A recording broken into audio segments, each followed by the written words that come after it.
好，那进程昨天晚上开始分5批啊，邀请民进党这些委员了哈。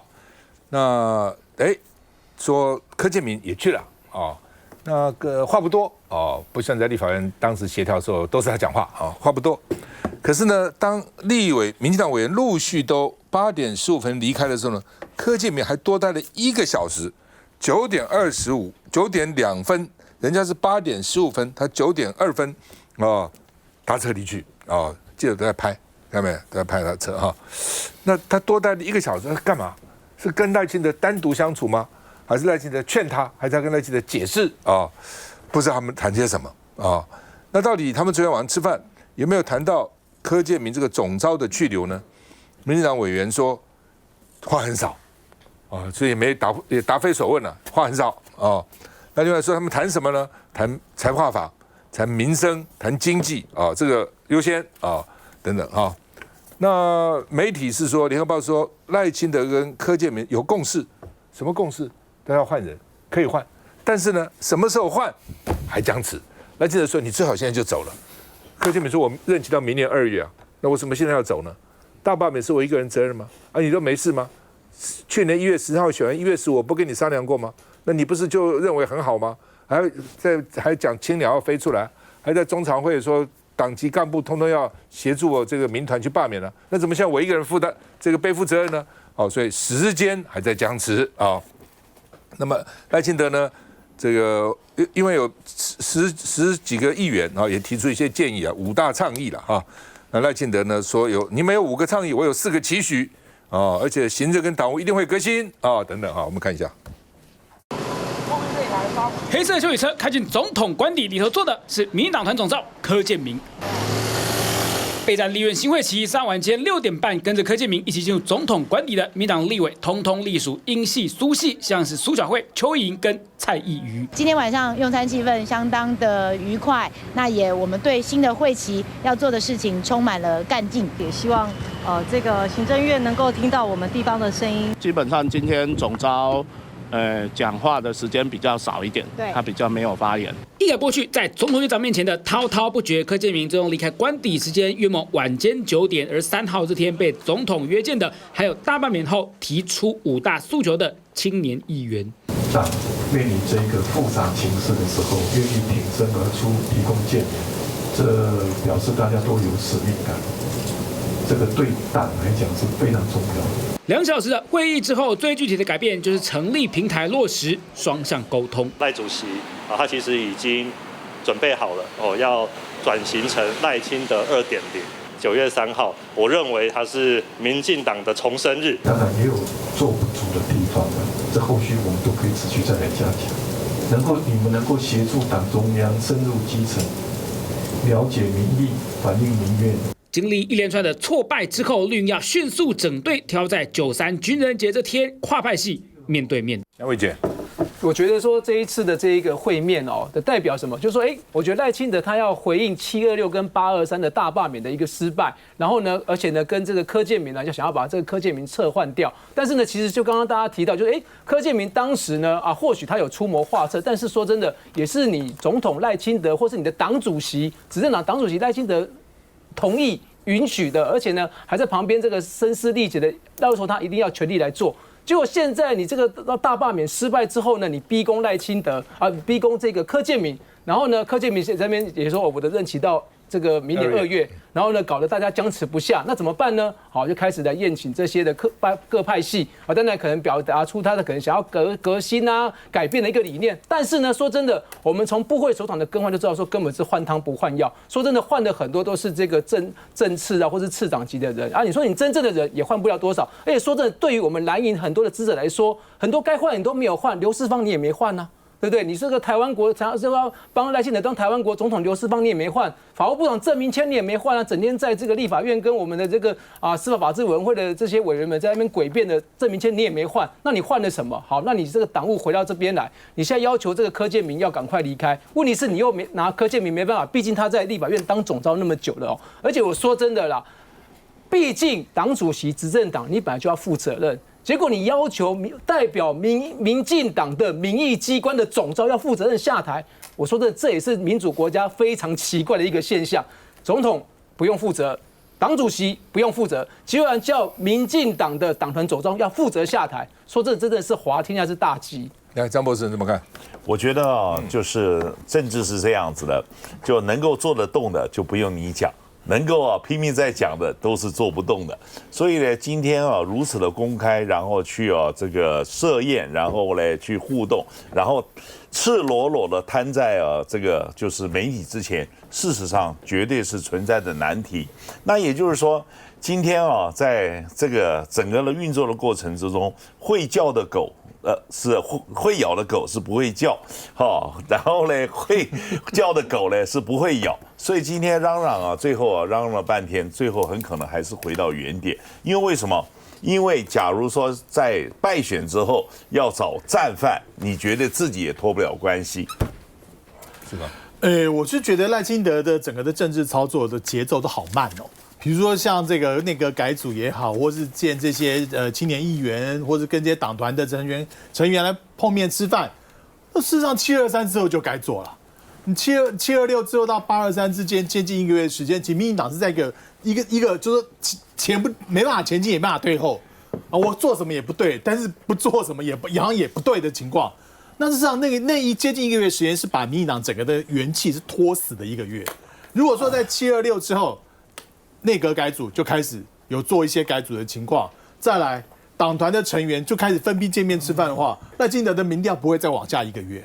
所以我觉得现在做这些政治动作，我觉得都太慢了，都太慢。你说像那青年那些宣言的几个大改革，已经距离今天10天的时间了。我们台湾就这么大，民进党内部就这么多人，难道就不能够快一点把大家找来吗？所以我觉得赖清德在这个政治节奏的操作上面，我觉得已经失去枕头。而且再讲一句啊。邱毅人又把他拉出来，多久以前的？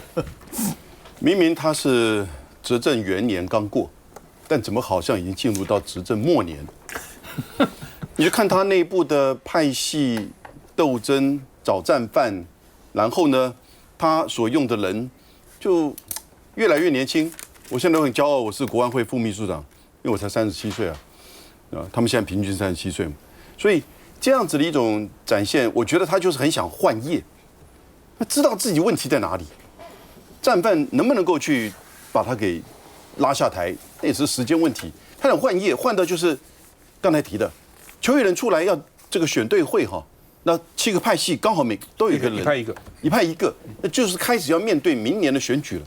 他根本就是不想面对这个问题。他讲目标就是2026选举。那最简单的一个问题就是，他那后面的6讲有没有在讲？他已经完全忘记了，根本就不存在了。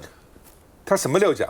他说他中间讲了3讲，只是你不知道哪里讲而已，而且还没讲稿，他就讲完了。他讲完了4，我们知道5、6、7，他都讲完了。这讲了什么不知道？是啊，但外界的感受就是，你似乎已经自困围城，你已经进入到执政末年的这种窘境了，狼狈收场。请教一个问题，那个国安副秘书长要干嘛？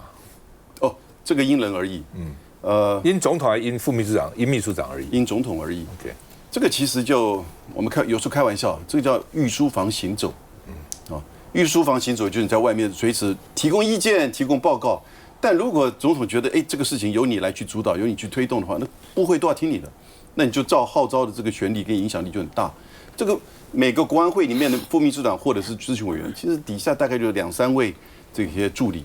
那因此呢，他最重要的是他可以去。也整合部会、整合民间、整合官僚的这些资源，做成决策的建议给总统。毕竟他还是一个幕僚。那你看现在新任的这林慧凡是原来的嘛，新任这2个加起来3个，他们说年轻啊，不到37岁啊。就第一个是专业的涉猎能程度啊，那不是只要讲英文就会懂国际嘛。第2个就是说你过去的资历，第3个是你的在同侪跟在你这个领域里面的威望。那大家对你的这个接受程度，当然不是因为你今天挂了一个副秘书长这个 title， 是门口就画了一个副秘书长室，大家进来毕恭毕敬，官僚一定会有这种态度。但是呢，能不能服你，能不能够，最重要是你自己有没有东西能够提出来，然后呢，做成一个怎么样的方案出来，这个东西很快的，基本上马上就会很快就现真章了，就现真章。你说。我觉得这个也是很巧合。照个永明兄刚才讲，这副秘书长就专门是来瞧事情的，又是37岁，那不就是找了37仔来瞧事情吗？休息一下再回来。感谢你的解读。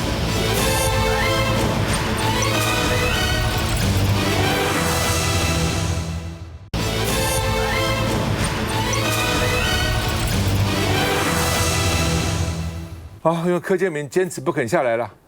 民进党原来呢，这个他党团干部有7个人，然后先是吴思瑶他们说我们不干了，柯建铭还是不动如山。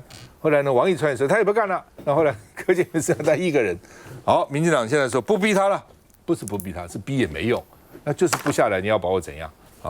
所以呢，民进党现在要改路线调整，说呢要叫范云跟陈培云呢到他的左右两边去参选书记长。参选这个他旁边的这几个重要的干部，2个大将女大将坐在旁边，拉住你柯建铭不要乱讲话赖清德说，民进党人事改组完成了，目标就2026选举，好好选所以刚刚有讲到，邱义仁是召集人，徐国勇是召集人一个代表新潮流，一个代表英系。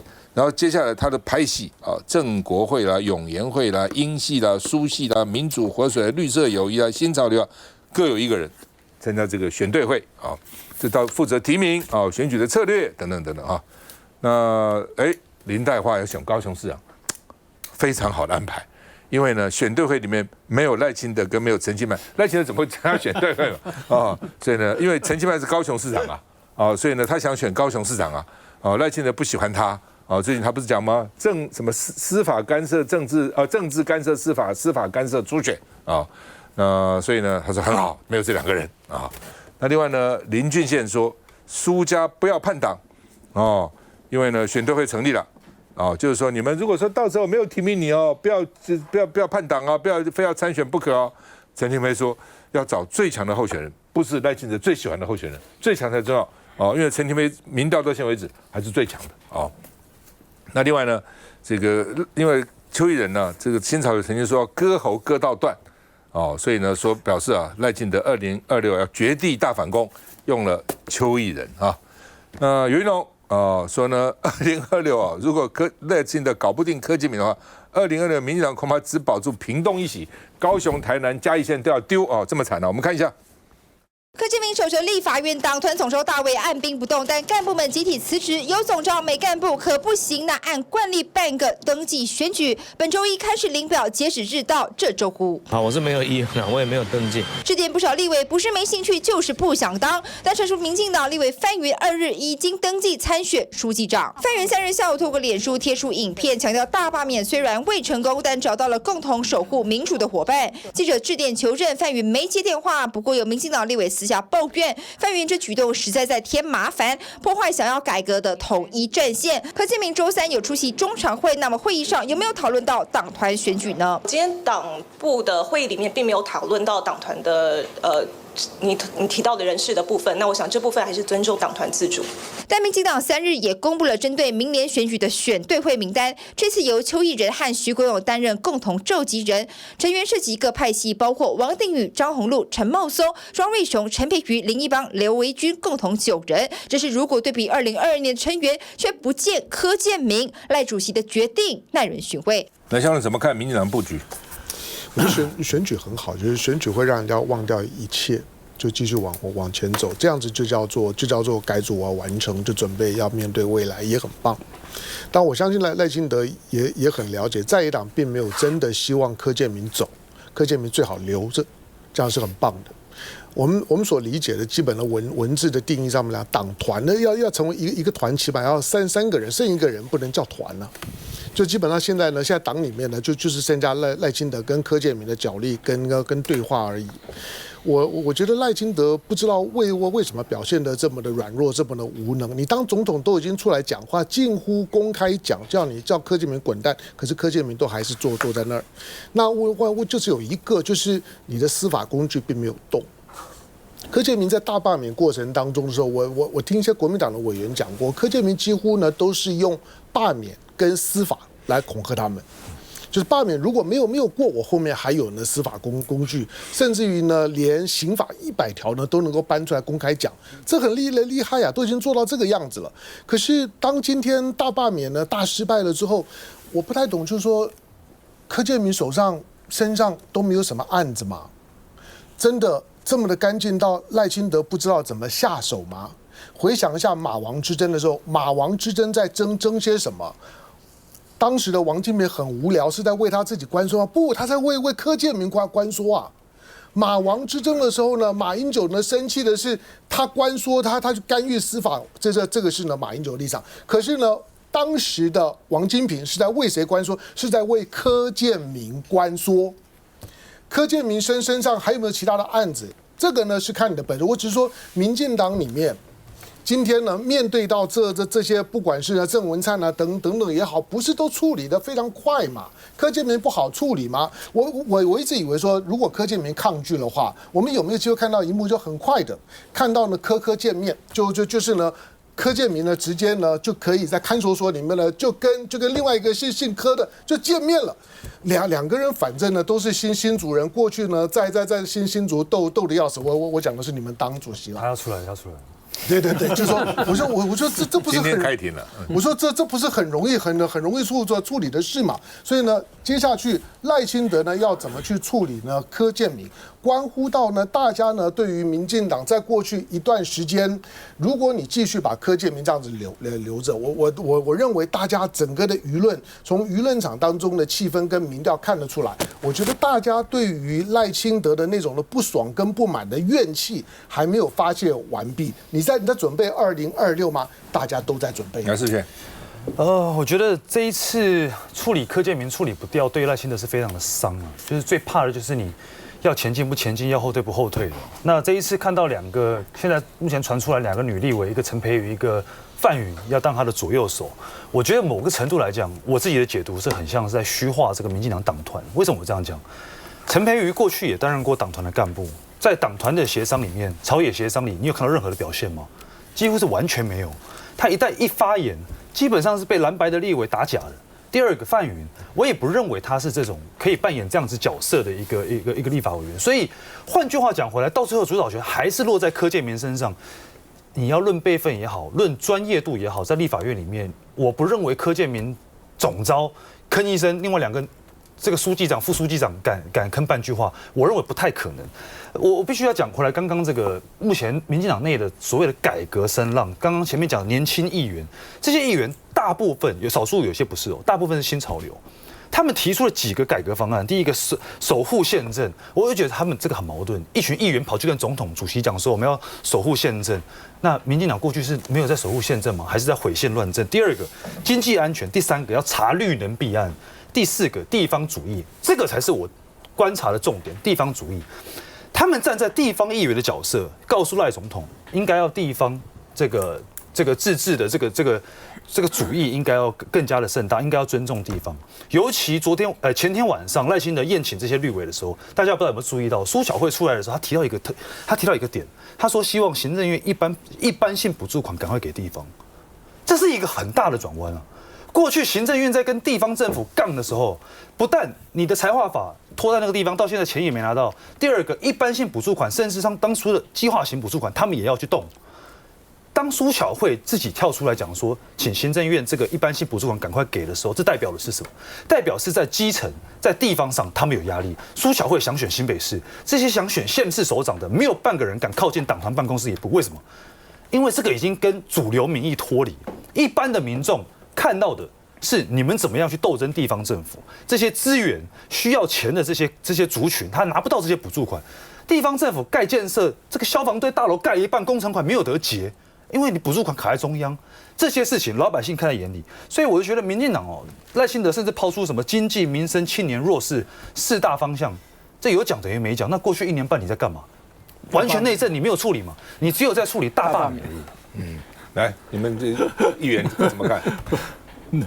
我是觉得就是范云去登记这个书记长的事情我觉得一定也有人跟他讲的啦。一定是啦，怂恿他，对，一定是怂恿他，而且是某方面讲好，因为范云也不是第一天在立法院，他得在里面这么长的时间了，所以其实内部其实已经在整合一个大家可以都接受一个妥协方案。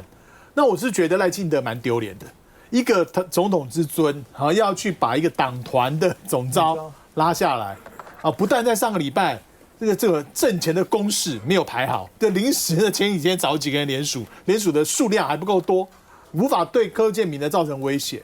第二个呢，柯建铭看到这些联署来的时候，明知有威胁，但是呢纹风不动，还是看你要怎么办，而且还喊话说，我这个到明年2月1号，意思是我到明年2月1号再讨论这个问题。那2月1号之前呢，这个问题不要讲。那昨天的这个吃饭，大家当然在饭桌里面客客气气，你好我好，怎么会谈一些比较尴尬的事？我只好奇，单独留下来那个钟头谈什么？对，在谈什么？我觉得谈1个钟头，搞不好再谈一个就是彼此都能够下的台阶，还是又在密谋什么？跟去年1月15一样，又在密谋一个新的密谋，你将功赎罪吧。所以以前有马王之争，现在有赖柯之争啊，历史一再的重演。休息一下就回来。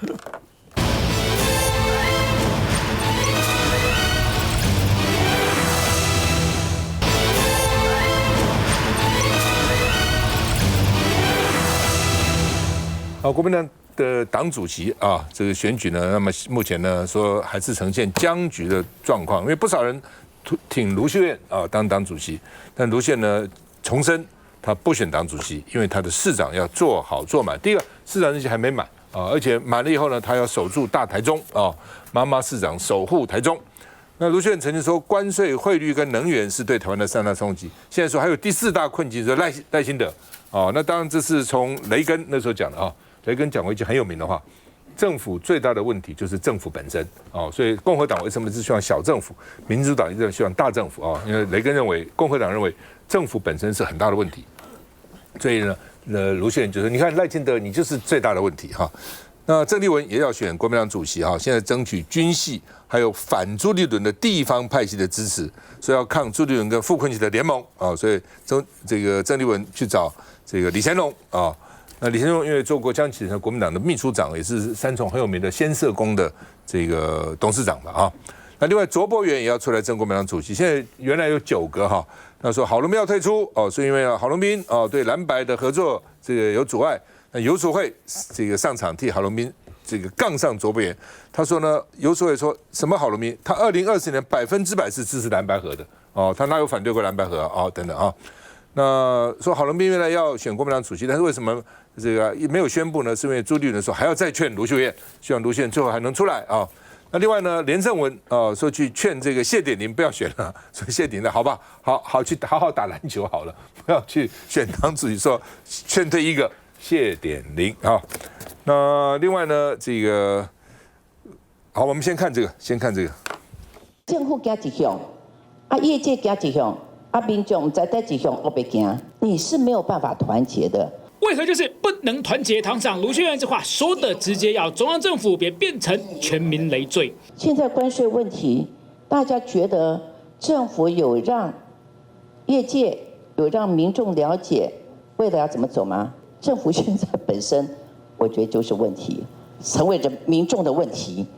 成为地方政府的问题。在工商协进会的例会上，剑指中央。听完卢秀燕这1小时的专题演讲，理事长吴东亮有感而发，因为卢秀燕所言远在城市治理的层次之上。这个格局不只是在都市里头了，还可能有机会可以再扩大是不是可以往上走？文后，卢秀燕仅是点头而已，接着跟企业界逐一致意，经营工商界关系意义不言可喻。但对于党内劝进参选党主席，他态度坚定。我珍惜我未来1年多的市长任期，所以我不选党主席的原因在这里。那我会做好做满。好，香龙知不知道这到底怎么样？你怎么看？这我就不知道。当然对国民党当下来讲，我觉得国民党虽然通过了大罢免，然后现在的整个的气势当然是强的。那整个形势上面来讲呢，对国民党看起来是有利，但是不要掉以轻心，因为大部分呢国民党在大罢免当中的票都是赖清德吹出来的。那你要思考，就是说如果没有赖清德怎么办？或者赖清德的催票效果如果没有这么好的时候怎么办？那眼前上一次因为蓝白失和，蓝白不和，所以呢才会有今天的局面。但是接下去因为2026的地方选举，蓝白的整合是有一些困难度的，就是地方选举呢，大家呢都会全力以赴，过了这一关之后才能够谈到2028。那现在对国民党来说，当然我心态上面比较保守了，我觉得因为现在势头好了，所以要参选的人多。可是平心而论，国民党的党主席。国民党家大业大时代早就已经过了。今天作为国民党的党主席，基本上面做个老瓜，嫌个老瓜，这个是必然。所以你起码你要做到三件事，除了忍气吞声之外，我说你要叫得动人，你要管得了事，最重要你要筹得到钱。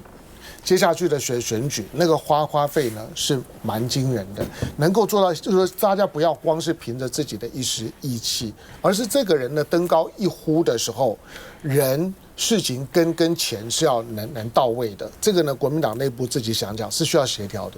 来，张博士，原来是双雄并立，最后是三国演义，现在后来是春秋五霸、战国七雄，现在是八仙过海。各显神通，因为谢点你那个少了一个，现在只有8个。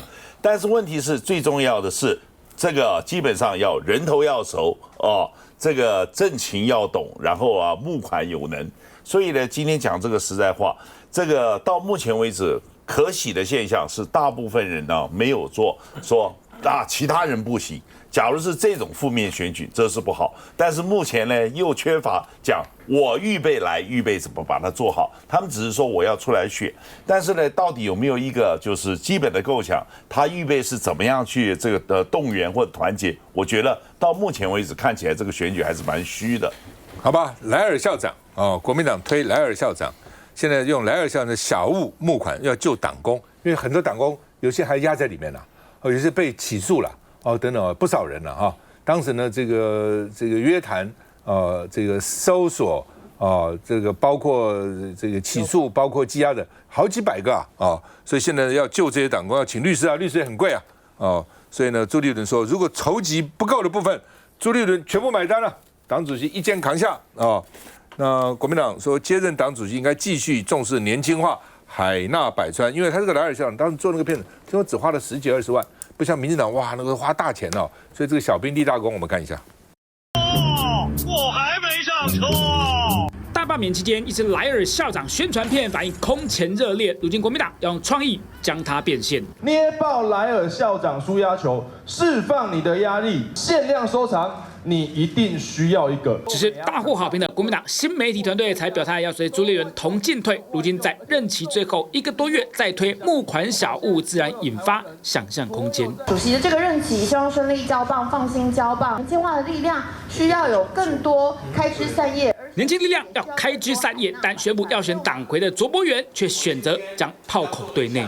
郝前市长与柯文哲多年来的针锋相对，如果蓝白交给郝主席来协调整合，容我说一句刺耳的话，蓝白不会好，2026、2028都不会好。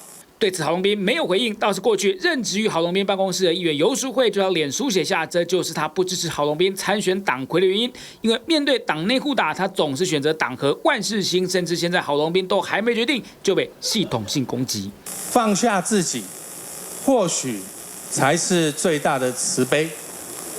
谢谢龙斌兄。虽然称不上所谓党内大咖，但对内打的也是真枪实弹。好，来世刚。我觉得党主席选举这基本上大家不太想要看到，还没有正式开跑之前这基本上有意选举人就往内互打，这就让大家感觉到说，那种旧的大家不喜欢的那种国民党的那种氛围又跑回来。那事实上，我觉得当然现在这个整个的大罢免结束之后，当然是维持一个高点，但是我觉得国民党过去常常有本事就把一个好好的一盘棋最后打成一团乱就是太相信那个甜蜜点、那个高点会一直持续下去。但事实上，这个政治变化很快。你知道说国民党的这个党主席，我觉得是与其说思考谁选，不如说这党主席要干嘛。那这跟以前不一样。你说像2016啦，或者是2020，那时候国民党里面看不出谁会选总统嘛。韩国瑜几乎是后面横空出世，最后才出现的。所以在那时候，党主席就很可能是总统候选人。但现在的情况是，总统候选人极可能是卢秀燕，在总统候选人已经出现的情况之下，那这个党主席做的是什么事情？就不是自己选总统，就是要辅助总统候选人顺利胜选。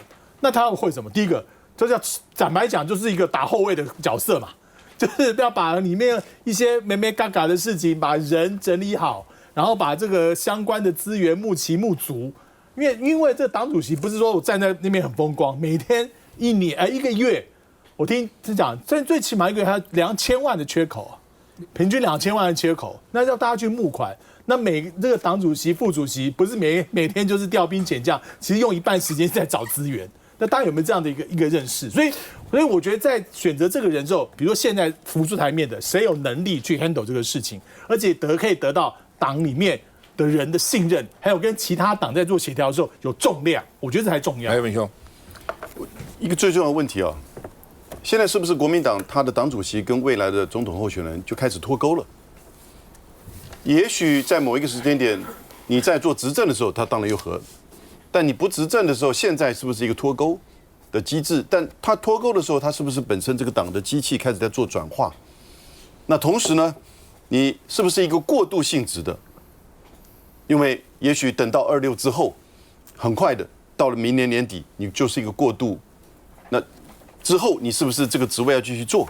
所以这里面都有很复杂的因素。那但是不管怎么样，你中间的工作好多，募款、提名、蓝白合、政策的论述，政策的论述是过去很多国民党员觉得，一直在党中央好像这方面比较弱的，尤其你在做反对党的时候。还有呢，接下来就是刚才不讲了，赖清德跟柯是不是要另外搞个新大罢免？哦。新的一个动作出来，那你跟立法院党团，你跟这个党中央，你跟未来的总统候选人的这个协调，这个是不是能够有一个机制出来？那最重要的是，他能不能代表给人民啊？最后这样面临选票选举的一个新的气象。新的气象不只是说党内不要互打，或者是说过去那一套密室的东西又出来，而是他真的能够有一番新的作为。那这个新的作为可能在年龄上，可能在性别上，可能在他的作为上，可能在他的党的论述上，这些是不是能够展现出来？我觉得这才是关键。休息一下再回来。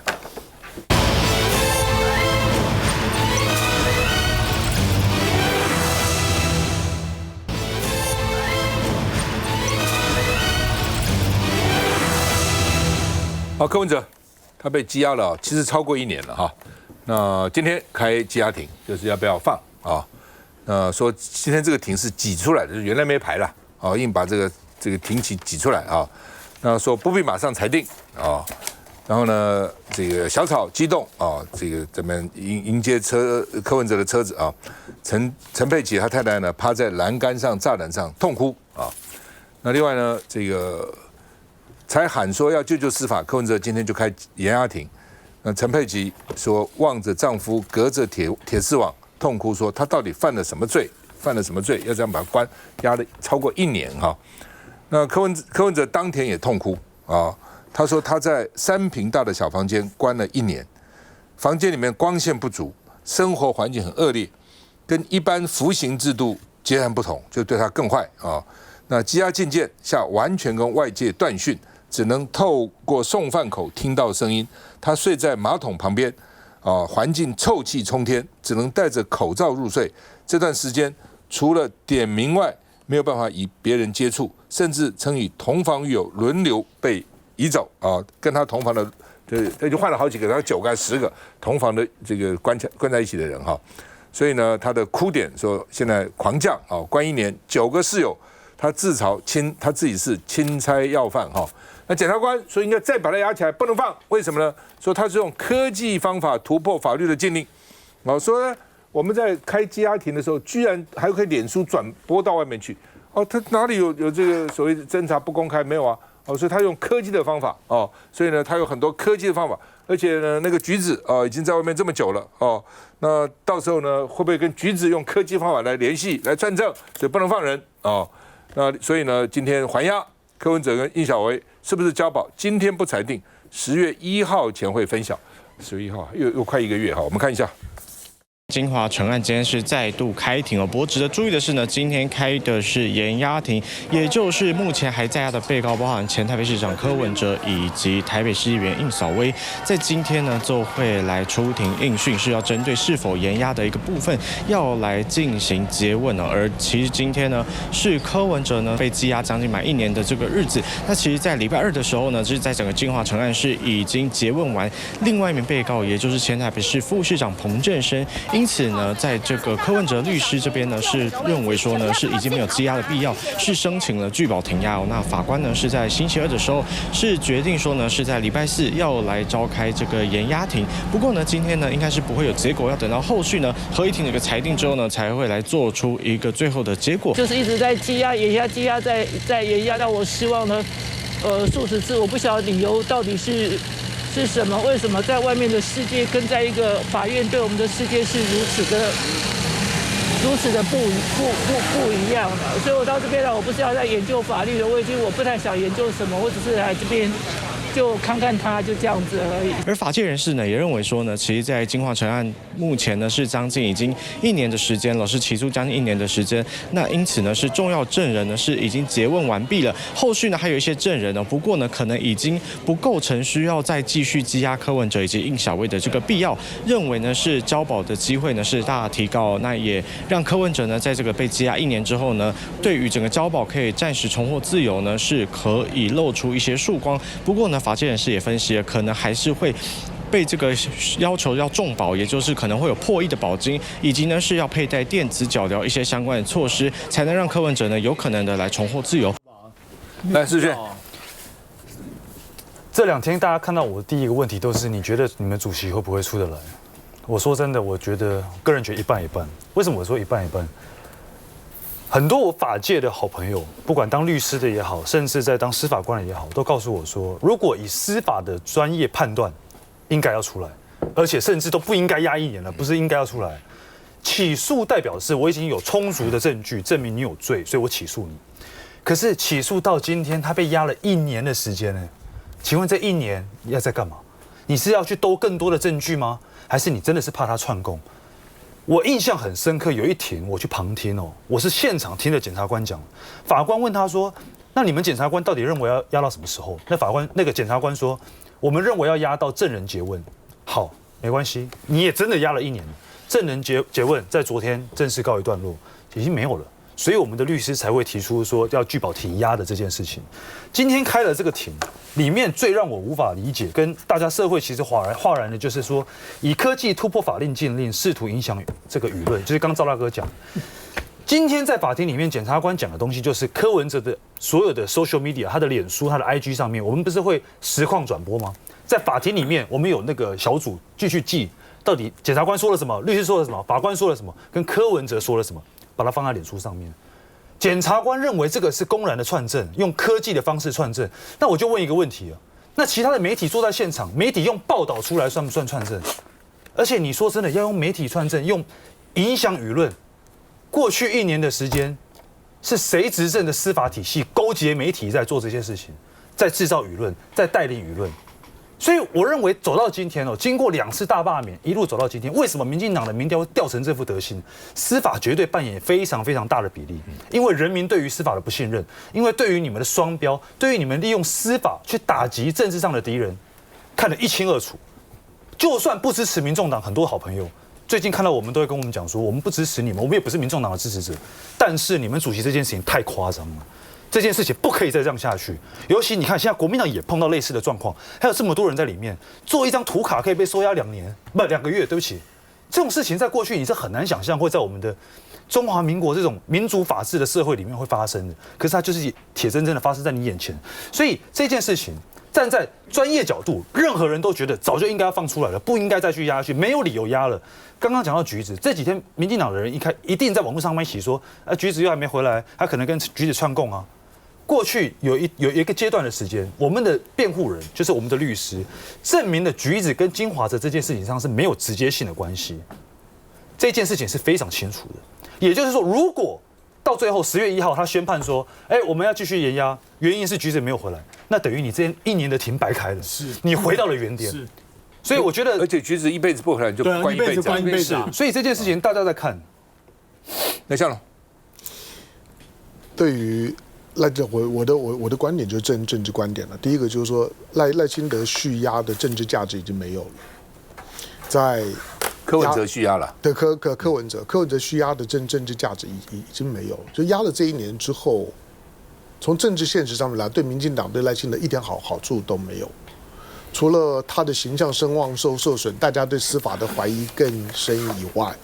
对于蓝白之间反而走得更近更紧，互信了反而更好。就人家那你压他干什么？或者说当初你压柯文哲，以为呢可能会有一些的政治效果，现在效果全都是负面的。那压也压了1年，这个案子毫无进展。从司法的角度来讲，你延压续压，你要压到什么时候呢？他除了让人家呢高度的质疑台湾司法的退步，把押人取供呢这种的最潦草、最粗暴的办案方式，成为呢台湾政治上面必须要认可的主流的司法的侦办的方式。台湾什么时候又沦落到这样的地步？那跟呢民进党过去呢所洗脑宣传的司法改革，蔡英文任内积极推动的司法改革，请问你今天在柯文哲身上，你有看到一点点吗？蔡英文是把所有的司法从业人员呢都叫过来，大拉拉的强调要司法改革，改了什么东西？第三个就是说，在此时此刻，因为2026年的地方选举对赖清德非常的重要，既然压着柯文哲呢，已经没有任何的政治效果跟那就把它放了。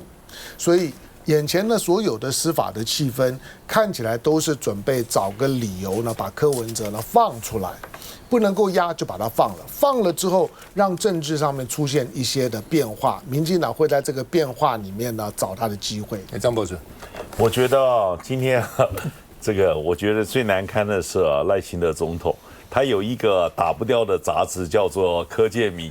他有一个洗涤不了的人心，因为柯文哲，而且呢，在这个情形之下，我觉得他应该觉得，原来他是用政治力可以掌控司法，但是司法有自己的动能跟他自己运行的规则，所以呢，他是不是说原来指导司法办案，但是现在已经是完全失控？大家要考虑这个这可能性是非常高的，所以在这个情形之下，他简直就在制造劣势。